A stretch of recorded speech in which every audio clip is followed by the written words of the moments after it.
Palatoti. When two children were gunned down in the same local neighborhood, the community pulled together to build a memorial in their honor. But for the second time in 4 months, someone vandalized it. Angela Ingram joins us live now from Mount Auburn with how that's reopening old wounds. Angela. Rob, many children in this neighborhood play in this playground, and that included one of the victims, Alexandrea Thompson. She was often here. She would ride her bike up and down this street, but here you can see the damage to this bench. This time it's even worse than before. Many people here are outraged. They say this is disrespectful to these children who were killed and also disrespectful to their families. This was a school picture, his first and only school picture. Danielle Redmond doesn't usually open up to strangers about losing her son, but she's sharing pictures of her youngest Daniel and memories of the little boy with the big dimples. He was nice and sweet to everybody, though. All his teachers loved him. All the girls at school loved him too, God.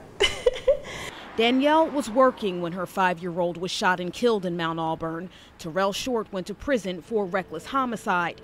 In 2017, community leaders dedicated 2 benches in a Mount Auburn playground to Daniel and Alexandrea Sissy Thompson, who was shot and killed during a home invasion. On sunny days, she would come out and fill the community with her smile and help the young children play in the park.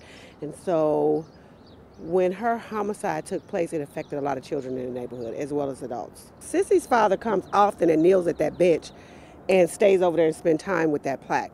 But last November, Daniel's plaque was destroyed. Neighbors worked to replace it. Now both of the plaques have been pried off. The neighbors reached out and said somebody had tore the plaques off the benches once again. Although no one's been charged, Danielle feels like it's someone connected with her son's death. For them to go back and vandalize that bench, it was malicious. There was nothing about it that was not malicious. He was a 5-year-old. Why would somebody go take that plaque off that bench? Unless they felt some type of guilt because they did it. Community activists are doing what they can to get them replaced again, but it's troubling to them that it keeps happening. As usual, we just let it get involved because we made a promise that we was going to keep this memorial going for these babies. And Daniel's mother would like to see some cameras put up in this area. She thinks that could possibly be a deterrent for people to continue to do this. Mitch Morris is working on getting replacement plaques because the other ones cannot be used because they were damaged. Reporting live in Mount Auburn, Angela Ingram, Local 12 News. Rob, back to you. Angela, thanks very much. Community activists plan to work with the Cincinnati Rec Commission to find a more secure way to keep the plaques on the